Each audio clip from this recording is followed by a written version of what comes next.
Hello, everyone. If you like what I'm doing here, please consider subscribing, liking, and commenting. It would really help the channel out quite a bit. Thank you very much.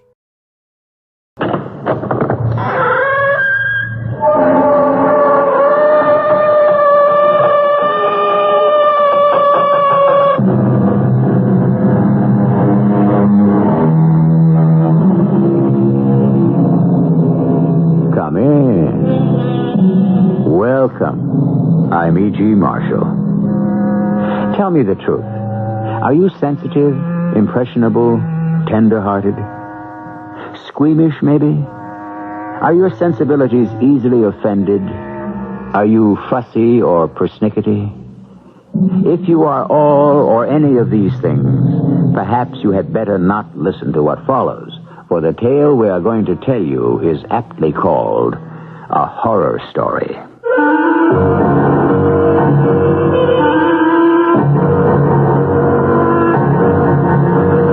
Our mystery drama, A Horror Story, was written especially for the Mystery Theater by Elspeth Eric and stars Robert Dryden.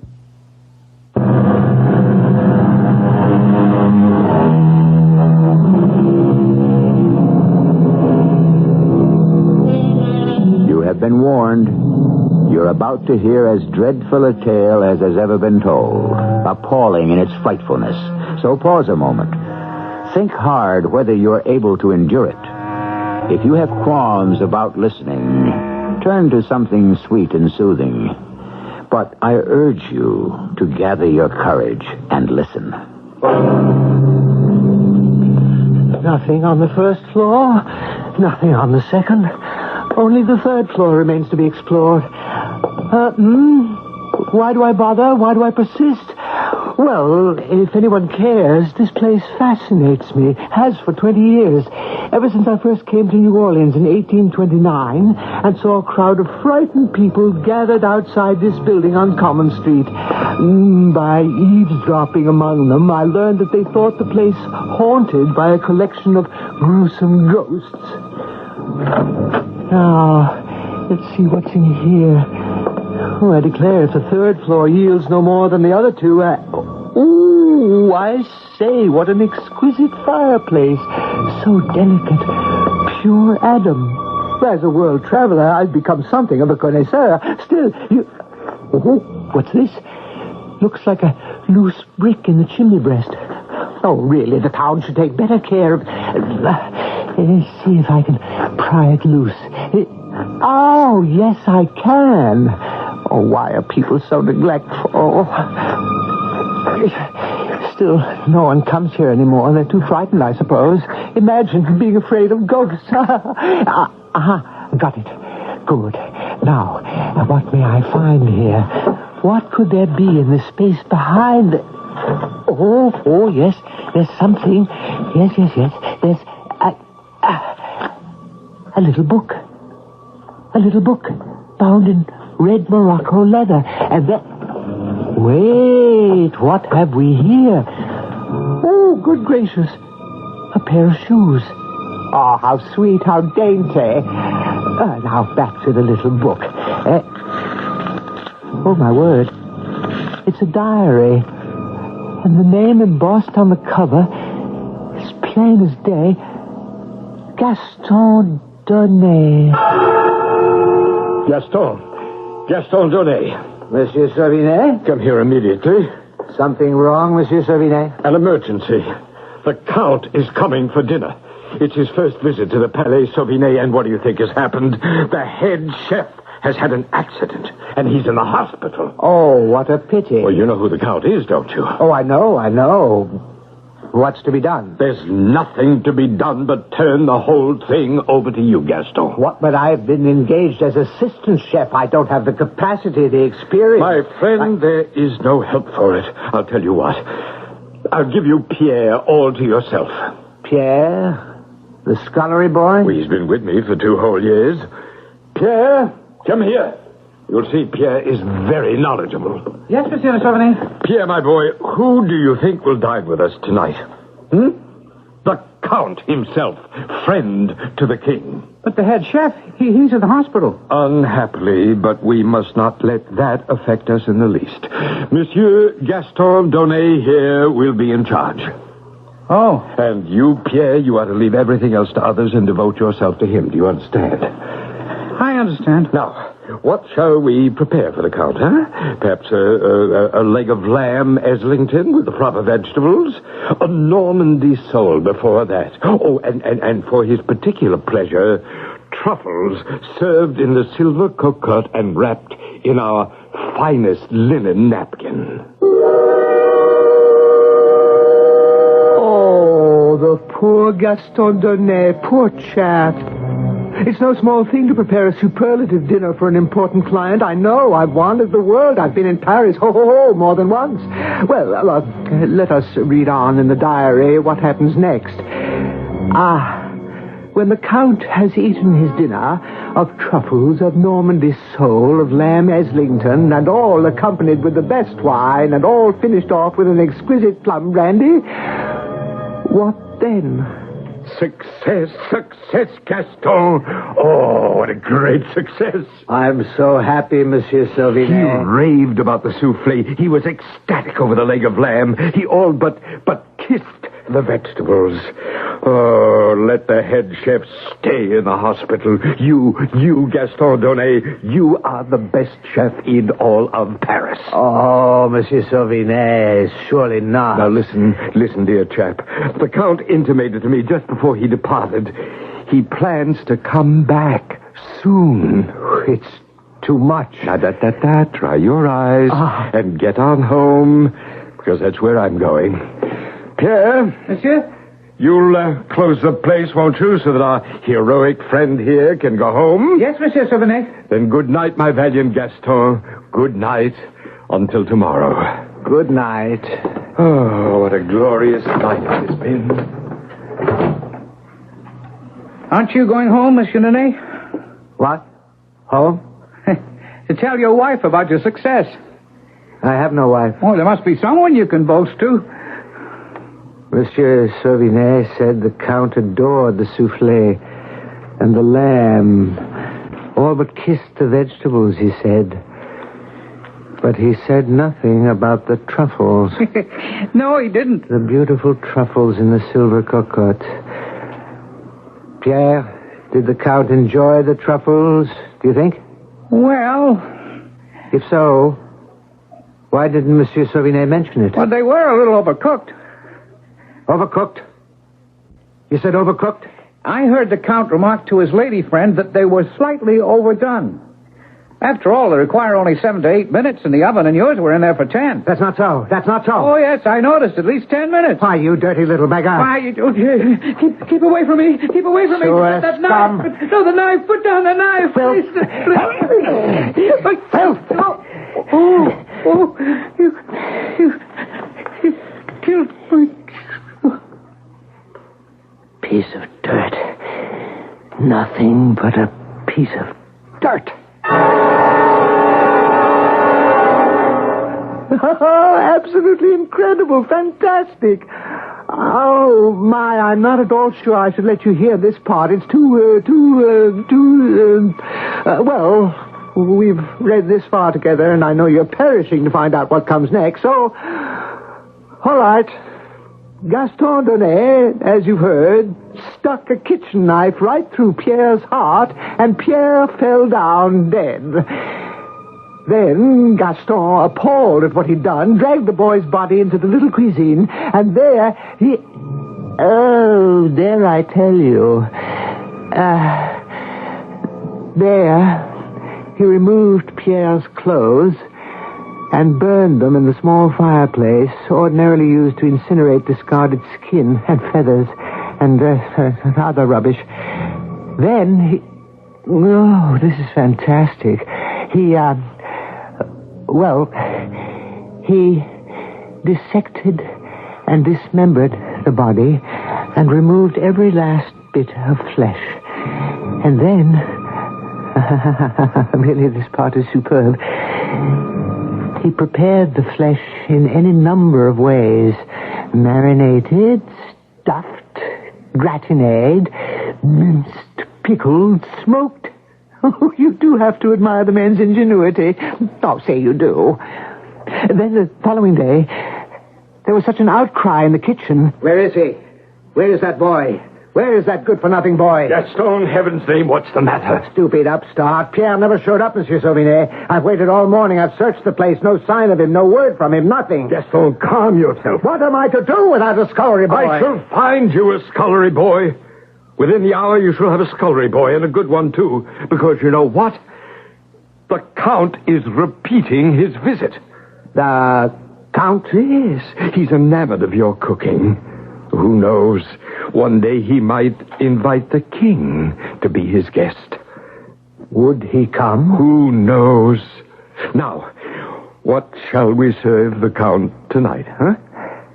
Monsieur Sauvinet, is it true that the Count did not appreciate my truffles?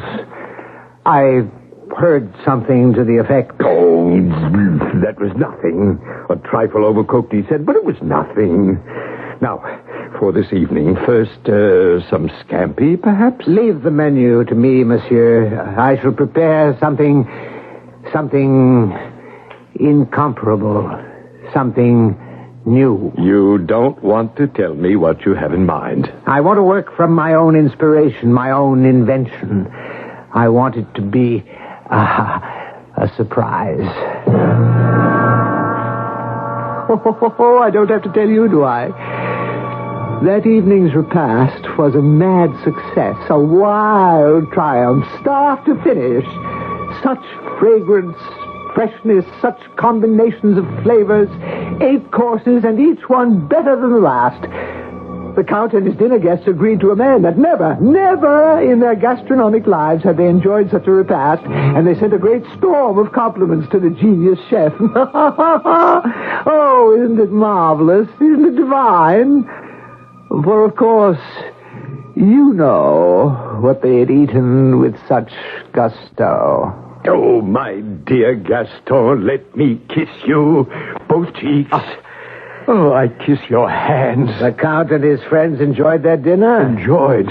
They were rapturous, Gaston. They were ecstatic. They were beside themselves. Ah, I'm so glad. And the new scullery boy, Francois, he served you well? Well enough. Francois's a good boy, but you need no one but yourself and your incomparable talent.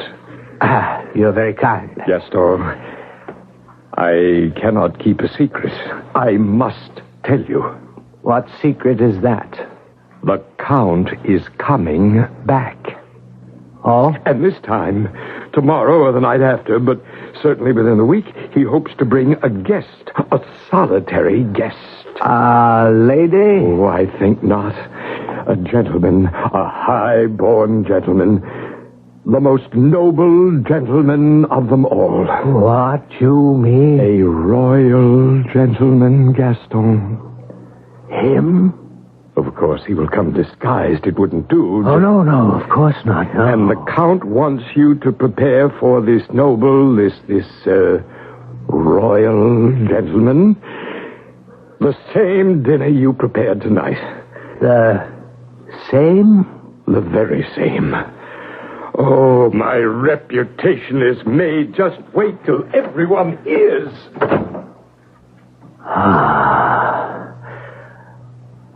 Francois, come here, my boy. Oh, and bring the large mallet with you. The one we used to hammer out the scallops. Oh, yes, that's the one. Hand it over. Thank you, Francois. Now, turn around. No, face the other way. Yes, that's it. Now stand very still. I'm sorry, Francois. But what else could I do?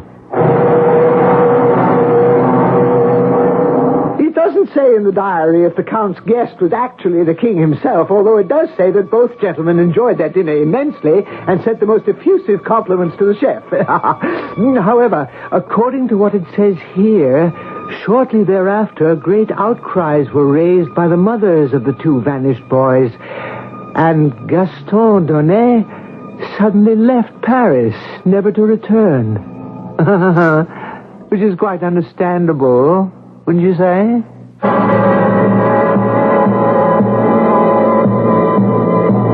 Ready to continue?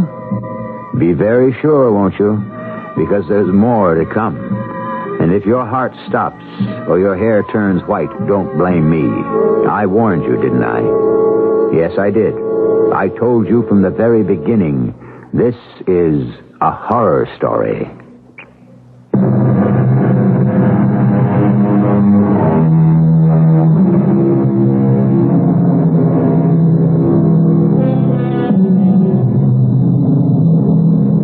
Shall we proceed, sweet ladies, kind gentlemen?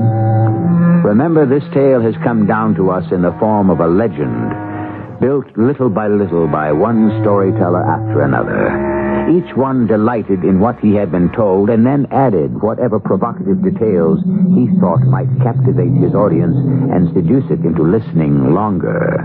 That is, after all, how legends have come into being since the world began. Ready for the diary again, And for a change of scene? In 1829, New Orleans was already a fair city and a prosperous one. A proud and stylish and extremely forceful man, Mr. Poncet, was the leading citizen of New Orleans. And into his office one day stepped a sturdy, aggressive man who looked to be about 50 years of age. Mr. Poncet, I believe. The same, sir. And whom do I have the pleasure of addressing? My name is Ferraud, sir. Lucien Ferraud. A stranger to New Orleans? Oh, not completely, sir. I have been plying my trade for some months. And your trade is? I am a shoemaker. You mend shoes, do you? No, I do not mend shoes, Mr. Poncet. I make shoes by hand. I cut every piece of leather. I sew every stitch with these two hands. I see. Well, now, what can I do for you, Mr. Ferraud? Everyone tells me you are the most influential man in New Orleans. I want to buy that building on Common Street. Which one do you have your eye on? The one with 3 stories, 6 chimneys. It's the only one vacant at present. And you want to move your shoemaking enterprise into that building? I do, sir. Isn't it a bit large? 3 floors? 1 floor. The first one will suffice for my workroom. The 3rd floor, that will be my home. I have walked through it. The light is wonderful, and the exquisite fireplaces in every room. But do you need so many rooms, a man living alone? Nah, but I shall not be living alone. I got married yesterday. Did you now? Well, that's splendid. Congratulations. As soon as Camille said yes, I made up my mind that the building on Common Street must be mine. You're married? Alas, I am a widower. But my beloved wife blessed me with a daughter, my angelic Monique, who is more precious to me than all the world's treasure. Of course. How old is Monique? 17 in a few months. Soon she will make her debut. Oh, how splendid. It will be splendid, I promise you that, sir. I'm willing to spend half of all I've got to see that she's introduced to society in the grand style. Perhaps when she has chosen her gown and had it made, perhaps you would come to me for the shoes. Perhaps I shall. By the way, Ferraud, what do you propose to do with the 2nd floor? You'll have your little shop on the 1st, you'll have your living quarters on the 3rd, but what about the 2nd? What'll you do with that? Oh, I'll find a use for it. Things are settling down. Quite a prosaic little diary, after all. There are lots of mundane details I won't bother to pass on to you, all about Ferraud fixing up the top floor, this very floor which I stand on now, and moving in with his rather Colorless wife, Camille. Grandiose claims of how his shoemaking industry flourished. A lot of petty boastings you wouldn't be interested in. But now... yes. Here it starts to get interesting again. You like this part, I think. Good morning, Mr... I was looking for Mr. Lucien Farreau. Is he here? He's gone out on an errand. But he will be back. He didn't say when. Oh. I wanted to ask him to make something for me, something very special for my daughter, Monique Ponce. You work here for Mr. Farreau?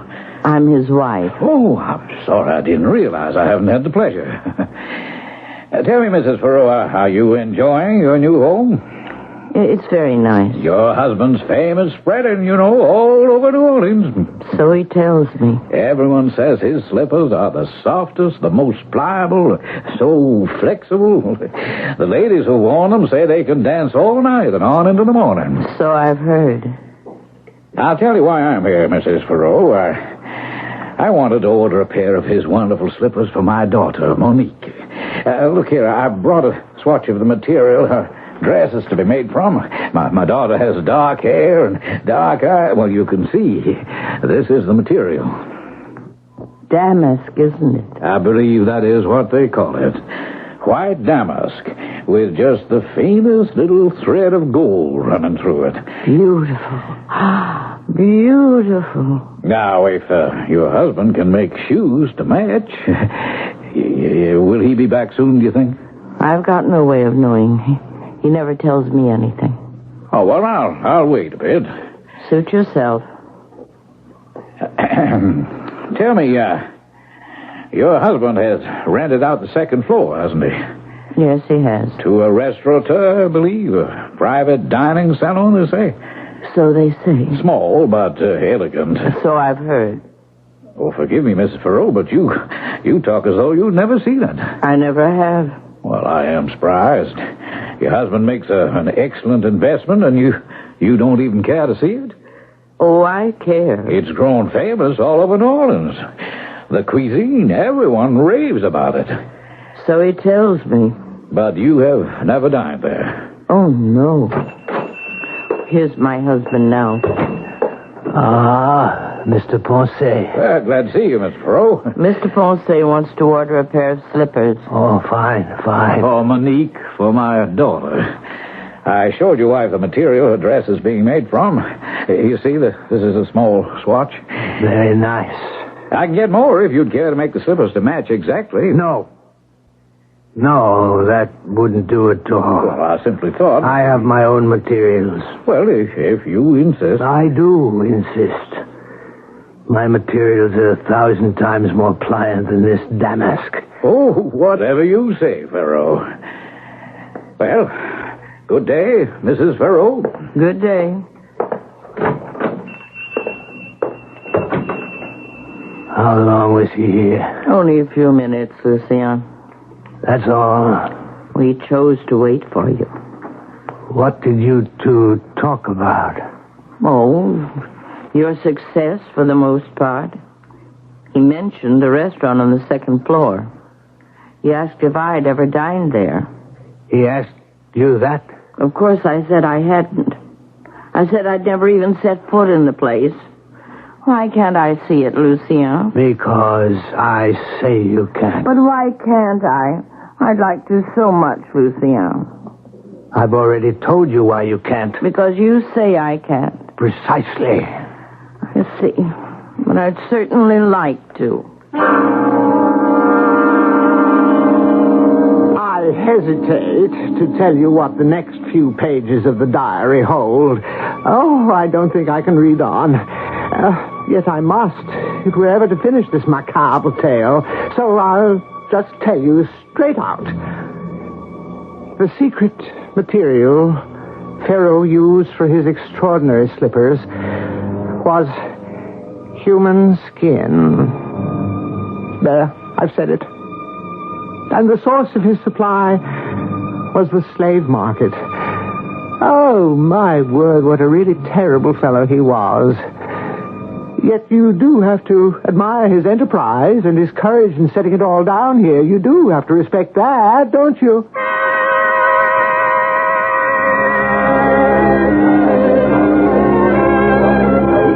Yes, sir? Do you have a reservation? Oh, yes. The name is Ponce, table for two. May I show you to your table, Mr. Ponce? I suppose you might as well, but keep an eye out for my daughter, will you? We're dining together. She has dark hair, dark eyes, and she'll arrive alone. I'll watch for her and bring her to you. Here's your table. Can I order you an aperitif? Oh, no, thank you. I'll just wait for my daughter. As you wish, sir. My appetite has been whetted by what I've heard of your cuisine. I'm looking forward to... I beg your pardon. I think I see a lady alone. It could be your daughter. Monique. Her name is Monique. Good evening, madame. You're expecting a gentleman? No, I'm by myself. I just wanted to see what it looks like. The management does not permit ladies unescorted. Are you the owner? I am the owner. Now, if you please... Lucien Ferraud is my husband. He's your landlord. I cannot permit you to stay. He owns this entire building. It's his shoe shop on the first floor. I help him there sometimes. And we live on the third floor. But I've never set foot on this floor, and I thought... Absolutely impossible. If I could just look in this once... On the other hand, come with me. I'll show you the whole place. Oh, it's lovely. I'll show you everything. You're very kind. Through this door here, if you please. Is there another room? Yes. Through here. Oh, but... Gone. But I don't...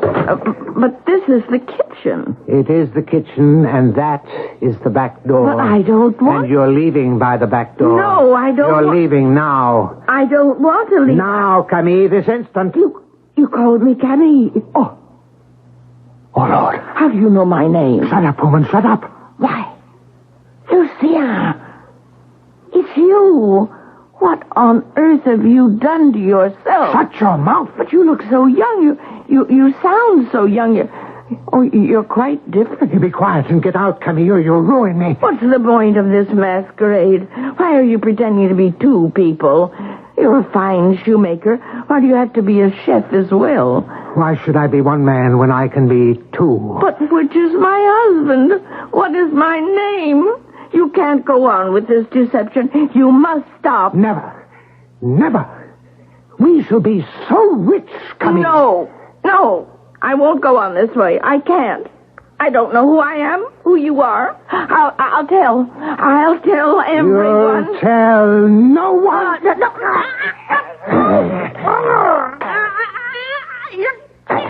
joking me.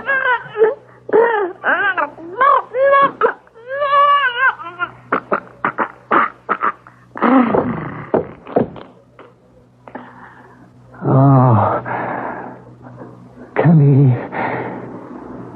Poor Camille.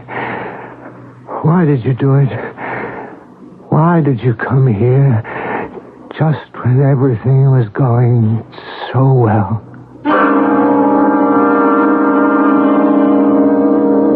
Poor Camille, indeed. For her desperately ambitious husband strangled her right there in his own kitchen. And then... Oh, merciful heavens, I hate to tell you what comes next, what it says here. As he looked around him, and the pots and the pans and all the accoutrements of his profession, the thought crossed his mind that... Oh, how can I say it? He thought to himself, what a fantastic dish I shall serve my customers tomorrow night. The strange, the weird, the grotesque, the bizarre. We so seldom encounter such things in our ordinary lives. They are confined to the world of fantasy, of fiction, of fable. And for my own part, I am perfectly content that such should be the case. I'll be back shortly with Act 3.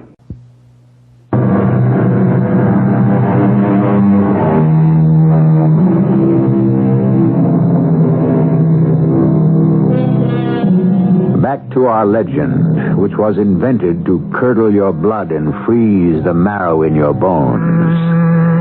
If it has not done so, then it has failed in its purpose. For to make you gasp, exclaim, to make the hairs on your body stand on end, why, that is the very proper purpose of a horror story.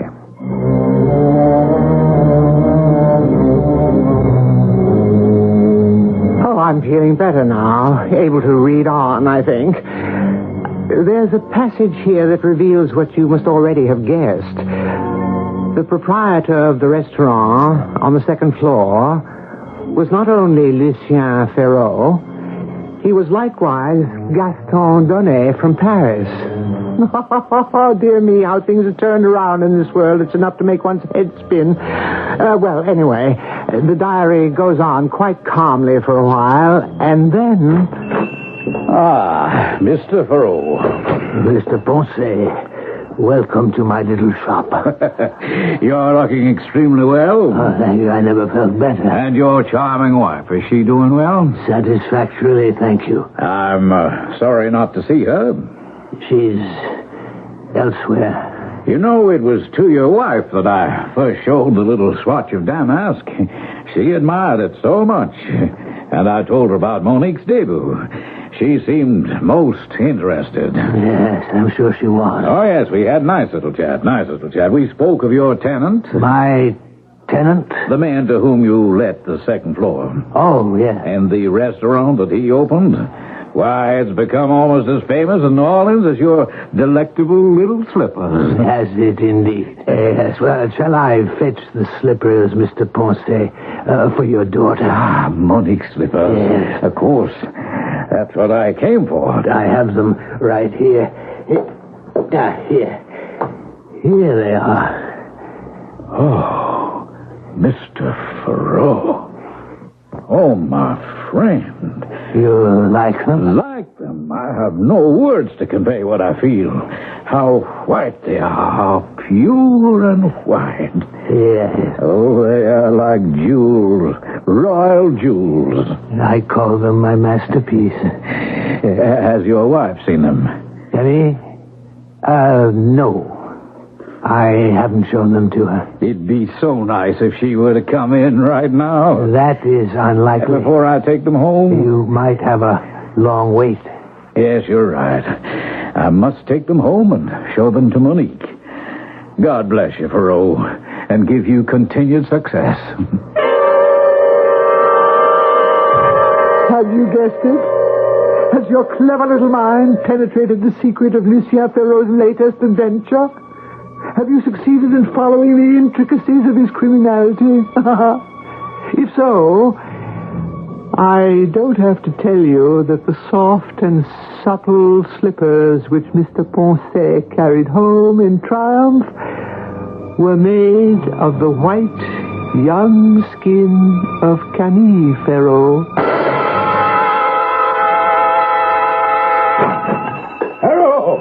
Ferraud! Are you here? Where are you, you rogue? Come out here! Mrs. Ferraud, are you here? I must see your husband at once. It is imperative. Well, I must see someone. I must see someone now. You were looking for me? You villain, you monster. Something is wrong, sir? Fiend, a devil. I, Mr. Ponce, but what... Or are you a sorcerer, a wizard? Mr. Ponce... Or do you have the evil eye? Confess, you barbarian. But what is it? What must I confess to? Oh, you know very well. No, I don't. Mr. Ponce, you left here an hour ago with the slippers. You seemed happy. The slippers, yes, the slippers. You don't like the Those slippers? cursed slippers, the abominable Your slippers. daughter does not like the slippers. There are your slippers. Take them. You're bringing them back? You take them and never let me see them again. You don't want them? You unwrap them and you'll see. Unwrap them and see what you have created. Unwrap them and behold your masterpiece. I shall. Not in my presence, you won't. Wait till I'm out the door and never come near me again. What in the world? What went wrong? What? What's that? What's that sound? Can it be? Is it in here? My slippers! My beautiful white slippers! What's got into them? What are you saying? Are you mad? Wait, no, come back! Stay still! Where are you going? What's got into you? No, don't touch me! Not me! Not me! Stay away from me! I'll go upstairs. They're following me. Maybe if I can get to my own floor, my own place. One more floor. To the top. I'll hide. Yes. I'll hide. I'll hide here. Fire! They're here! They got in! They're coming at me! They're on me! They're crawling up my back! My hair! On my face! No! They're sliding down my back! Good Lord! No! Heavenly Father, they're on my diary! No one must ever see my diary! No one would ever know what I have done! If anyone is to know... No! Heaven forbid! Where can I hide it so that... Yes. I'll hide it here behind this brick in the chimney. Yes. Here. Behind this brick. No one will ever find it. Now. As if we've got the brick. Oh, Lord! The slippers have skittered into the chimney. They're sitting on top of the diary. At any rate, they're not chasing me. Put back the brick now. A piece. A little piece. Yes. Quiet. No noise. All quiet now. It's all very quiet. Camille, where are you? Where have you gone, Camille? And Francois and Pierre. The police. They're here to get me. They're going to arrest me. But what have I done? I haven't done anything. Just tried to make a living. Had a little success. And I'm innocent.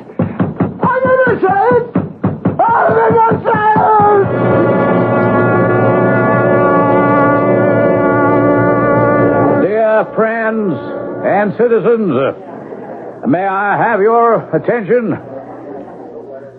I know you expect from me some explanation of what was found in the place on Common Street a few weeks back.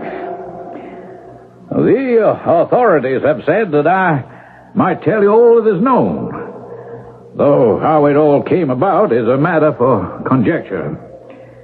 When the police broke in on the third floor of the Common Street building, they found... be brave, my friends. Be prepared for something horrendous. They found a dead man. They think they recognized him as the owner of the building, though, to be brutally honest, they could not be absolutely sure because the body,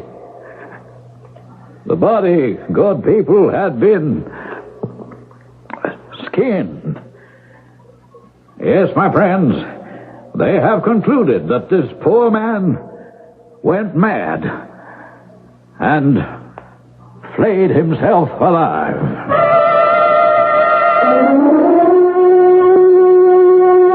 I know what you're saying to yourself.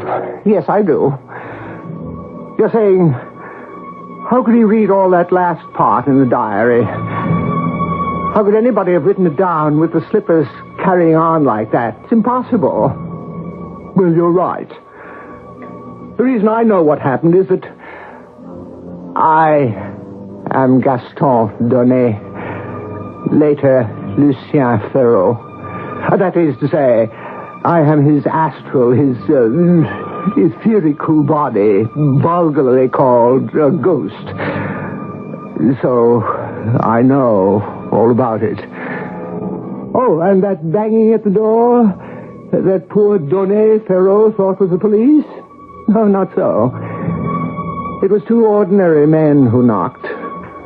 One wanted to buy the restaurant for an astronomical sum. The other had come all the way from Paris. A certain wealthy count had died and left a quantity of money to Gaston Donnet in memory of a marvelous meal he had cooked for the count some years before. All that work for nothing. Where did I go wrong? Where?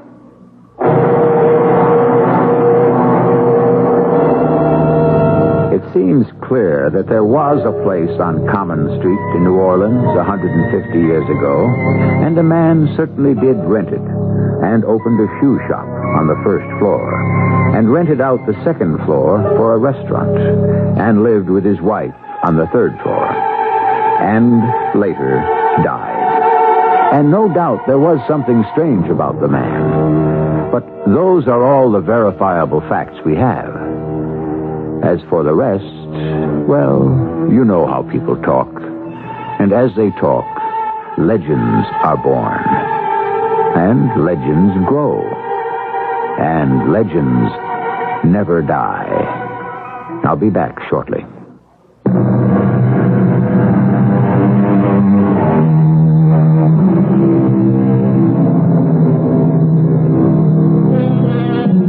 The horror story in modern literature started with The Castle of Otranto, written by Horace Walpole, quickly followed by The Mysteries of Udolpho by Anne Radcliffe.